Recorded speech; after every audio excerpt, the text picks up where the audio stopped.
kita lihat dari kasus yang sekarang sedang marak ya, artinya sedang dilakukan proses penyidikan terhadap Helena Lim ini, tentunya pasal yang dikenakan adalah pasal tuh pengerusakan ataupun undang-undang korupsi ya, pengerusakan terhadap komoditi timah ya, tentunya, dan ini menyangkut atau mengenai kerugian negara, tentunya pasal 2, pasal 3.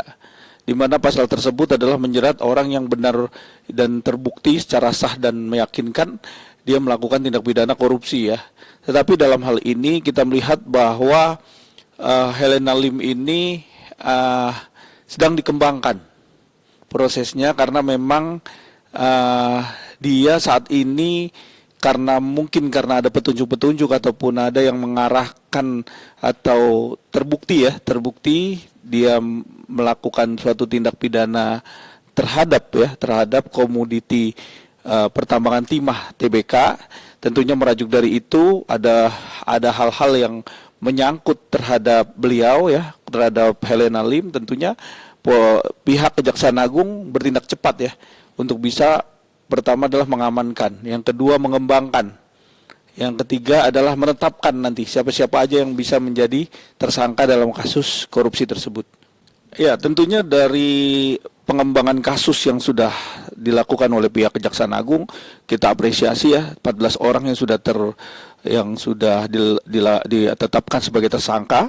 Tentunya pengembangan ini akan terus bergulir berikut dengan beberapa alat bukti dan bentuk-bentuk yang dikorupsi ya, nilai dari korupsi yang dinyatakan sampai 270 sekian triliun, dan nilainya cukup fantastis. Ya, kita lihat di sini adalah extraordinary crime, artinya kejahatan luar biasa. Kejahatan luar biasa ini tentunya harus secara spesifik, secara teliti, dan secara mereka melakukan tindak pidana ini secara terstruktur dan masif. Tentunya tidak juga mereka melakukan dengan via transfer bank, tapi mungkin cash-cashan juga ada, atau mungkin by cash. Nah, ini yang harus kita buktikan, karena dalam hal ini negara ini jelas-jelas sudah dirugikan ya secara finansial, uang dan komoditi timahnya. Tentunya ini berdampak yang sangat serius, karena 278 triliun itu nilainya yang cukup besar dan bukan main-main. Tentunya pasti ini harus lebih serius lagi, pihak Kejaksaan Agung bisa mengembangkan kasus ini sampai dengan aktor intelektualnya. Siapa yang melakukan ini cepat-cepat ditahan, dikembangkan, dan uangnya lari kemana, itu yang terpenting. Sampai saat ini kan hanya ada 14 tersangka nih Bang, termasuk di PT Timah sendiri nih Bang, Japa Levi serta mantan direktur keuangan juga nih Bang. Apakah akan ada yang lain mengerucut ke yang lain juga nih Bang? Ya, tentunya harus ya. Kita melihat bukan hanya direktur PT Timah ataupun orang keuangannya yang sekarang sedang ditahan ya. Itu juga sebagai bentuk karena adanya perusahaan ataupun corporate yang sekarang ini bertindak langsung ya terhadap izin IUP itu tersendiri, sehingga terjadinya adanya tindak korupsi. Tentunya di sini mereka harus membuka tabir ini. Tentunya ini akan semakin jelas, karena seorang direktur juga akan bertindak seperti itu. Harusnya mereka berpikir ataupun melihat adanya risiko-risiko yang cukup berat. Nah, di sini kita lihat kok berani gitu kan dengan kondisi keadaan yang seperti ini, karena ini sudah terlalu lama dan terbentuknya juga keciumnya baru-baru kemarin ini, karena memang sudah semakin jelas. Makanya perlu kita kembangkan kasus ini. Siapakah yang aktor yang melakukan tindak pidana ini, cepat-cepat harus ditahan.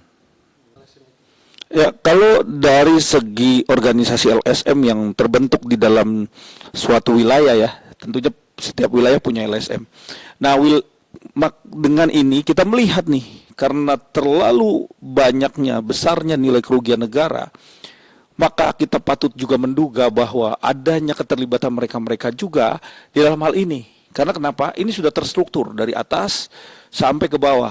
Tentunya suatu tindak pidana yang cukup lama dan merugikan negara yang terlalu lama, sehingga ini sudah terstruktur dan masif. Artinya terstruktur dan masif adalah terbentuk suatu tindakan ini, actus reusnya, bahwa adanya tindakan pidana ini sudah terbentuk dan berulang, sehingga ini sudah bukan suatu suatu hal yang ditakutkan, karena LSM pun ada di situ. Dugaannya seperti itu. Karena apa? Kalau memang LSM menjadi buffer atau menjadi pokok untuk bisa membuka tabir ini dari awal, tentu dari awal negara nggak sampai rugi sampai 278 triliun rupiah. Yang tentunya pasti ini sangat besar sekali nilainya, yang perlu kita kejar kerugian negara. Karena di dalam pasal 4 ya, ayat 1 Undang-Undang Nomor 31 Korupsi ini menyatakan bahwa setiap pengembalian negara, walaupun uang daripada korupsi ya sudah dikembalikan ke negara, tindak pidananya tidak akan hilang, tetap berjalan. Tentunya kita akan mengejar itu harusnya, dan mengejar uang yang dirugikan sampai seberapa nilainya. Kalau memang 278 triliun, tentunya kita kejar nilai itu. Siapa direkturnya, cek harta kekayaannya, dan semua rekening tabungannya diblokir, ya. Tentunya pasti Kejaksaan Agung lebih cermat dalam hal ini untuk bisa mensita aset-asetnya, seperti itu. KUHP yang baru dulu itu kan akan dibuat seperti itu ya. Tetapi kan sekarang ini yang diterapkan Undang-Undang Pasal 2 Pasal 3 itu kan sampai dengan 20 tahun penjara. Tapi di sini nggak membuat suatu orang korupsi itu, melakukan korupsi itu menjadi efek jerah. Tapi sekarang ini menjadi suatu strukturisasi ya dari A sampai Z, dan ini menjadikan suatu hal yang buat karena ada kesempatan di situ pasti ada jalan, dan pasti kalau melihat hal ini tentunya kita sebagai praktisi hukum akan memberikan suatu efek jerah yang harusnya orang yang melakukan korupsi itu harus dihukum seberat-beratnya, ya kan, sampai seumur hidup, ya kan. Tapi apakah proses seumur hidup ini menjadi efektif untuk negara? Nah, tentunya kita harus menimbang lagi, ataukah ada beberapa poin yang harus dikembalikan dulu ruang negara, baru dihitunglah berapa nilai yang harus dijalankan untuk tindak pidana korupsi tersebut, seperti itu. Tentunya kalau di dalam proses peradilan korupsi ya, nilai peradilan korupsi ya, kalau andai kata mengembalikan semua kerugian negara yang telah diambil, tentunya pasti ada perhitungan. Tapi tidak seberat dia tidak mengembalikan kerugian negara, seperti itu. Nah, itulah yang harus poin penting adalah apabila dia tidak bisa mengembalikan kerugian negara, maka dia harus dituntut seberat-beratnya, seperti itu. Berarti meskipun berapapun nilainya, hukumannya maksimal 20 tahun nih Bang ya? Iya, kalau kita lihat Undang-Undang Korupsi Pasal 2 Pasal 3 seperti itu. Nah, makanya harus dijelaskan lagi bentuknya, poinnya, karena memang apabila dia tidak melakukan pengembalian terhadap besarnya korupsi yang dilakukan, tentunya dia harus diperberat lagi. Saya rasa kalau dalam hal ini dengan undang-undang ataupun jeratan hukum yang dikenakan oleh pelaku korupsi ini tidak sebanding dengan apa yang dia dapat gitu loh. Jadi harusnya dengan jabatan yang pasti itu kan ada jabatan di situ, nggak mungkin nggak ada jabatan, apalagi seorang direktur dia punya wewenang untuk bisa memberikan izin, memberikan memberikan suatu menandatangani suatu keputusan terhadap penambangan ataupun terhadap membawa PT Timah sendiri, kan itu kan berat sekali. Nah, ini kan jabatan yang ditaruhkan. Makanya dalam pasal itulah menurut saya harus lebih diberatkan lagi dalam hal ini, karena ini menyangkut kerugian negara gitu. Terus Abang sendiri nih melihatnya sih Bang, kan tadi Abang bilang harus seberat-beratnya mungkin yang pantasnya hukuman seperti apa sih Bang?